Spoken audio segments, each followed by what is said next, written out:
presentation I'm going to give is all about communicating the evidence in terms of trying to improve our messages on health. And I think it's fair to say that there's no shortage of evidence in relation to air pollution and the health impacts of it.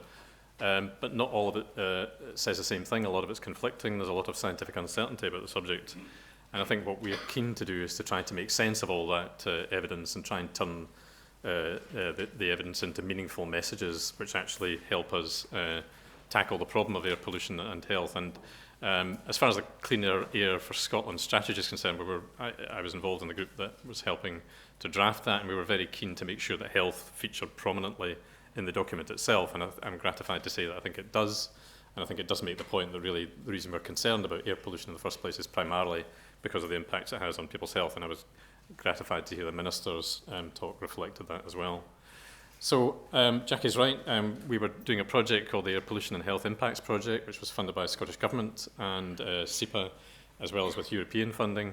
And this is essentially to look at the evidence base and to try to determine from that evidence base what we can usefully turn into messages to try to essentially persuade people that they need to change their travel-related behaviour, because it's people that create travel-related air pollution. So I think we're all accustomed to seeing these kind of headlines, and this is just a selection from the past couple of weeks, really. And these tend to very much focus on the impacts of air pollution on mortality, and there was a study, I think it was based in London, where it was purporting to show that there was impacts on children's lung development. So these are very much typical of the kind of health impacts which focus very much on the negative aspects of the impacts in terms of mortality and illness in people. I think that it's an open question as to how effective messages like this actually are in trying to achieve the objective which we are trying to achieve, which is to reduce transport-related air pollution, really, but we'll come on to that in due course. And I think suffice to say, we have to recognise that air pollution and health is a very, very complicated story, and it's quite difficult to communicate complicated stories, particularly to the public. So that doesn't make life any easier. And probably most in this audience will know the fact that transport-related air pollution is only one part of air pollution. It's a very complicated story, but there's a limited amount we can actually influence, and traffic-related air pollution, which is what we're here to talk about today, is one area where potentially we should be able to make an impact. But even within transport-related air pollution, it's a complex story because it's a complex mixture of different components, really, which most people are familiar with. We've heard about particulates and NOx being the ones of concern, but obviously there are others, including ozone and even metal contributions from other sources. So we also know that air pollution is not uniformly distributed. We've heard about it, where we know very much that it occurs in hotspots, that it varies over time of year, and we get peaks and troughs in it. So it's not uniformly affecting the population equally, and that's just something we have to recognise as well. However, we're talking about transport-related air pollution in particular, and I think it's safe to say, I don't think many people would question the assumption that air pollution in general terms is bad for people's health. I think the critical issue is really what contribution is transport-related air pollution making to the overall impact on people's health. And the theory goes really that effectively, if we reduce air pollution in general, but particularly traffic-related air pollution, it should help to improve people's health. And that's essentially why we're talking about trying to improve the messages on air pollution and health in order to achieve that goal, really. And this is fundamentally based on well-recognised risk communication models. And it's essentially based on the premises, it's called the deficit model, where we are assuming really that people don't know enough about the facts in terms of air pollution and health. Therefore, we need to improve their understanding and awareness of them. Once we've managed to do that, that should help us persuade people to actually start thinking about how they can change their travel-related behaviour. And if we can persuade them to do that, air pollution will fall and people will get healthier. In a nutshell, that's essentially what the model is we're working from. I think the question is that the right kind of model, actually? And is that the model we should be promoting? So to start with, if we want to provide people with the facts, at least we have to get the facts right. So the AFIT project was about looking at the facts, really, and trying to make sure we've got them right. So the project aim was really to try and develop evidence-based messages on air pollution and health to support this effort about improving air pollution, reducing air pollution. So there were two fundamental questions we looked at in terms of effectively literature reviews. And one was about the impact of air pollution on health and well-being. And people don't talk about well-being much, they generally talk about just health. And also about looking at the impact of interventions aimed at trying to change people's travel behaviour with the ultimate objective of trying to reduce air pollution. So those were the two fundamental questions we decided to look at. And in terms of the general findings, I think it's safe to say that what we're looking at is the consensus of evidence, and I think it's important to focus on what the scientific consensus says, because there's a very wide range of conflicting evidence. And if you focus too much on individual studies, it could lead you down the wrong path. So we very, very much are focusing on consensus opinion. And the consensus currently is that air pollution does not directly cause distinctive health problems in the way that, for example, smoking cigarettes does and lung cancer, or indeed alcohol and cirrhosis. That's not how it works. It generally works by adding to poor health of people who already have compromised ill health, particularly those with respiratory illness, asthma, and chronic obstructive pulmonary disease, but also cardiovascular disease. And the impacts actually vary tremendously in terms of individuals by their gender, location, socioeconomic status, and other things. And air pollution adds to the effect of other things, and that's why it was referred to as a health inequalities issue, and government recognises it as such. Within transport-related air pollution itself, we've acknowledged that there's a complex mixture. The problem with health studies is they're limited in how they can look at things. They tend to only be able to look at things as individual pollutants. But there's strong correlations between all the pollutants, and therefore it's not exactly clear which components are the most important. If we look at particulates in particular, they themselves are actually, there's a complex mixture even within particulates. That we're not talking about single entities here, it's a mixture. And there are lots of debates about what really matters within particulates, i.e., is it the carbon, is it the metals, is it the salts, is it the particle mass, or is it actually the particle number? And also within components, which is the component that actually matters even within PM2.5? Is it the hydrocarbon-related ones, or is it other aspects? And the evidence we have isn't really good enough to help separate out exactly what the causal issues are. So again, this is a source of uncertainty, and the reason I'm emphasising uncertainty is I'll come back to that, why that's important, really. What we can say with reasonable certainty, and this is based on consensus findings, is that evidence suggests that impacts are being identified at lower and lower concentrations. What that means is there's no real evidence of a lower threshold at which there aren't any effects. And that kind of stands to reason, really, in that any air pollution is bound to have some adverse impacts. So there isn't really an artificial threshold. Although we have air quality standards which set thresholds, they're artificial in a way because ideally we would want no pollution at all, but that's unrealistic probably.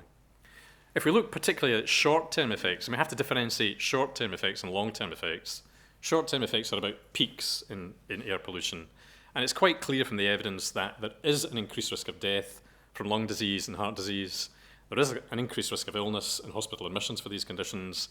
And there are other things like increased days off work and increased use of medication for people who have asthma. That's pretty clear. And in terms of long-term impacts, and we're talking about ambient air pollution, that's the general air pollution levels, there is good consensus evidence about higher adult death rates across the board, i.e. all causes of death, but again, particularly for respiratory and cardiovascular disease, but also for lung cancer, there's a definite association there. And there's less good evidence, it's not as strong, but there is evidence suggesting links to other things like poorer birth outcomes and infant mortality, and the possibility that there's a causal role in developing new cardiovascular disease and respiratory disease, and that's why evidence has accumulated about possibly a role in relation to diabetes and even dementia possibly that you'll hear about. Looking in particular in Scotland, the evidence does suggest, and this is work really done by COMEAT, that's the Committee on Medical Effects of Air Pollution. They have done calculations which they estimate, and these are all estimates, they're statistical estimates, they're not real figures, and that's something to stress, that the average reduction in Scotland in life expectancy is about 3 to 4 months for the whole population. That's based on an average PM2.5 of about 5 micrograms per cubic metre, and that's about the average even now. And if you translate that into saying, well, if that was the only cause of death, then how many deaths would that be equivalent to? And this is where the figures of 1,560 come from. These are not actual people dropping dead from air pollution. This is a statistical creation to try to get across to people what the cumulative impact of all this is. And there are risks associated with using these figures inappropriately. PHE have done some further work more recently, and they've upped the estimate to about over 2,000, and you'll see that figure used as well. And they talk about attributable deaths, which again is quite a complex concept. But one has to bear in mind that whenever they are published, these figures, they admit that there are very wide bands of uncertainty around them, but that never gets reported. People only focus on the figure in the middle. and they don't acknowledge the uncertainties. But I think we have to be honest about that. Moving on to looking at NOx and NO2, and we've heard why that's currently important, obviously. Increasing concern about the role in relation to diesel fumes and hotspots in city centres about that. And again, there's good evidence of both short and long-term effects in terms of increased mortality and increased hospital admissions. That's what the consensus is saying. However, there's a very strong correlation between particulate matter and NOx, and it's not entirely clear how much is attributable to NOx on its own. COMIAP are doing some further work on that to calculate the estimates, and that hopefully will be published towards the end of 2015 or early next year. I mentioned the fact that it's very dangerous to look at individual studies, and since the AFib review was concluded, there's been published work from some of the studies in London, big studies, epidemiological studies, looking at the impacts of transport-related air pollution specifically on health. And these are the traffic and awesome programs. And there are two publications which have come out very recently, and both of these tend to suggest that the effects they are finding in London, which has much higher rates of air pollution than we have, are actually very, very small. And this is not exactly the message that I think many people were hoping would come out of these studies, but nonetheless, that's the message that's coming out. But set against that, there is other conflicting evidence which is contrary to that. So we have to be aware of that. But the most interesting bit that's coming out of it is the comment about respiratory mortality and evidence of a more direct relationship between what's called elemental carbon and black carbon and diesel fume exhaust. And that's the one thing that is being picked up on as being something that is possibly a bit stronger. Okay, so trying to summarize where we are in terms of the physical health side of things, I've said there's a lot of scientific uncertainty on many aspects of this, and we have to acknowledge that, really. What we can be certain about is that air pollution shortens average life expectancy, and for a minority, some people, those people with poor health already, it definitely does shorten their life expectancy more, and therefore improving air pollution, reducing air pollution would actually have more of a marked effect on these people. But I think we have to acknowledge that for the majority of fit, healthy people, improving air pollution further is probably going to have a marginal effect on their life expectancy, in terms of the life expectancy now of in excess of kind of 80s for many people. Moving on to, I said we would look at well-being as well, which is something people haven't looked at generally in this area much. And well-being is kind of the flip side of the negative consequences of health. And it's all about absence of negative emotions, presence of positive emotions, life satisfaction, etc. And we looked at the evidence in relation to air pollution and well-being, and there isn't really very much at all, to be honest. So, and particularly about air pollution and transport-related air pollution, not much at all. There's very limited evidence about some associations with anxiety, but not very convincing. What is clearer is that there's better evidence about positive moves to alternative forms of transport, and the fact that that enhances well-being. There is stronger evidence about that. So that's about as much as we were able to deduce, and I think we're going to hear more about these kind of initiatives later in the day anyway. The second big question we tried to tackle in this review was looking at the issue of behavioural change, and tried to identify what evidence is out there to show what efforts to try and change behaviour in relation to air pollution and health actually work. And again, we found very little evidence, published evidence, to help us in that regard. There was a lot of evidence talking about the factors which influence people's choice of transport, and they are to do with both personal factors, particularly age, gender, family status and education, things like that, but also lots of external factors about location, infrastructure, climate, and air quality comes into that to some extent. But a lot about it is to do with transport factors themselves, i.e. the cost, convenience, time and effort involved in transport. And a lot of it is to do with habit. Transport, travel behaviour is habitual in many respects, and that's one of the issues about how to try to change that. But there's very, very little evidence actually published to say that the health impact of air pollution is a factor which registers for most people in terms of their transport choices at all, and I think that's something we have to bear in mind. And an interesting project was conducted by DEFRA, where they specifically looked at trying to establish principles for communicating about air pollution, and it was again about particulates.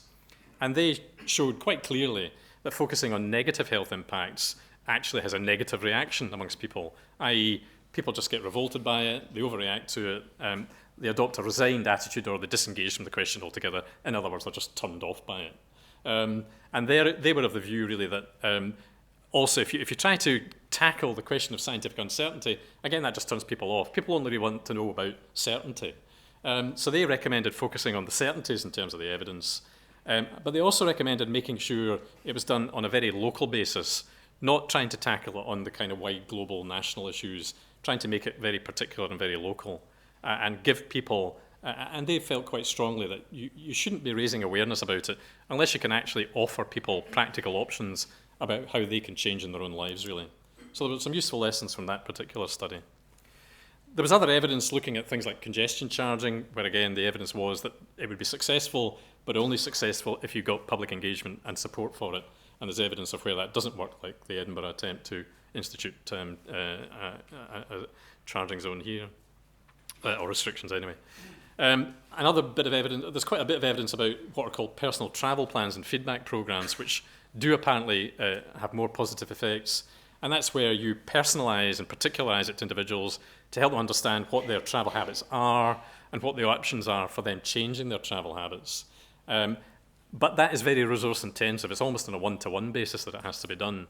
So I think the conclusion out of all of this is that providing the factual health-based information has a place, but it's only one element in a complicated equation, really. And again, looking at the current messages we're giving out, I think they are very much on this kind of negative model of air pollution kills X number, and you can take your pick between 1,560 and 3,500 now, depending on which figures you choose to use. And again, these are dramatic figures, but they're not necessarily technically correct. What's more technically correct is to talk about reductions in life expectancy, but that's a complicated kind of thing to try and explain and doesn't really, I think, make much impact on the population. And the other tactics which people are adopting to a certain extent is about air pollution, you're creating it, you're the problem, you've got to change, which is very much a kind of victim blaming model, which again, I don't think necessarily goes down terribly well with the public, really. So what can we learn from looking at other examples? And I've just picked smoking, cigarette smoking, as an example in public health, where there has been a degree of success in changing people's behaviour. And for many, many years, there was a lot of reliance on using messages like smoking kills or listing the nasty chemicals produced by cigarette smoke. But I think the evidence is that that didn't really have much of an impact on die-hard smokers. In fact, they probably just turned off those messages. What's been evident is that a far more complex strategy of behaviour change had to be employed to change people's smoking behaviour. And that was very much about targeting individuals by helping them in terms of smoking cessation clinics, but also by having a legislative background in terms of smoking bans in public places, and also about changing the culture. I mean, I think the culture now is that smoking is generally regarded, I think, as a fairly antisocial habit. It's no longer regarded as socially acceptable in the way it was maybe 20, 30 years ago. And that's a big element in achieving behaviour change, really. And this is all to do with how you frame questions. And what we're talking about is how you put across what you're trying to change. And I think it's interesting looking back on this. There's research going back to the 1960s about risk communication on air pollution and health, a lot of which is overlooked. And I think we actually need to go back and acknowledge that this work has been done. And there are quotes like, there is no guarantee that more information will lead to greater acceptance or that availability of facts will lead to a more rational and calculative form of choice making. You know, so basically what that's saying is you can provide facts till you're blue in the face. It's not going to change behaviour unless you find a way to persuade people. And the other comment is really about when you get experts and scientific people telling the public what to do, that is not necessarily the way to persuade them, because you're not taking account of the wider holistic setting in which people make up their minds about what kind of transport they're going to use. However, there is hope in that Scottish Government in particular has recognised this, and they are promoting a model known as the ISM model, which is the individual, societal and material model, which recognises that individuals are one component, but there is a big, big complex equation surrounding that, i.e. societal things like government policy, taxation policy have a big influence on people's transport choices, but also provision of infrastructure and all the rest of it also does too. And we have tried to take this on board, basically. We're recognising that the public are not receptive to negative messages, and we've recognised that you've got to stress the positive alternatives to car truce instead, really. And we think, based on this project, that you really need to link air pollution more to existing initiatives on public health and improving people's fitness, and that's embedded already in things like Pass for All, Cleaner Greener Scotland and Beat the Street. There are lots of initiatives which are aiming to have the same goal, but they don't necessarily talk about air pollution directly, and we need to piggyback onto those, I think. We need more local initiatives, and within the Clean Air for Scotland strategy, we have incorporated a requirement for local health boards and local authorities to include air pollution in their joint health protection plans, and that's the first time that will have happened. So that should at least try and raise the profile within these organisations locally. And we certainly need to try and empower local communities and individuals. In other words, we want them to persuade them to change behaviour because they want to change behaviour, not because we're telling them they've got to. And I think there's lots of good examples of the positive kind of emphasis in things like Pass for All and Beat the Streets. There was publicity about Annan very recently, very successful initiative, encouraging people to walk as opposed to using cars there. So in conclusion then, on improving our health messages, we've tried to incorporate this in the AFIP, and all the material from the study has been put on the SE web, Scottish Environment's web, and we've incorporated within that the key messages derived from all this research, basically. And what we've done is to focus on multiple targets, not just individuals and the public. So we are saying for the public, yes, you need to know the health facts, but you also need to know what the positive benefits of alternative forms of transport are. But we're also focusing on the role of employers and industry in facilitating change amongst their employees and indeed their customers, for example. But one of the biggest messages are actually aimed at the politicians, and I was gratified to hear perhaps that they're already on the way with that. And that is about shaping the places we all live and work in to make healthier travel habits the natural choice. That's the situation we've really got to get to if you want to affect change in people's behaviour. And I think that's just a snapshot. I'm not going to go through them in detail, but it's all on SE Web if you want to look at the detail. And finally, just to end, I think we can perhaps learn lessons in terms of advertising. I think Volkswagen might come to regret that advert now. But essentially, I think we do need to borrow from the advertising industry in using snappy messages. And just a suggestion, if we are going to have any kind of national campaign, perhaps something like 4 wheels bad, 2 legs better is not necessarily too bad an idea. In other words, what we've been saying consistently is that traffic pollution is bad for everyone's health, basically. I just need to acknowledge the source of funding, which, as I said, was Scottish Government and SEPA, and there were a whole team of people behind the research study, and it was IOM who did the actual literature reviews, and all that material is on SE Web.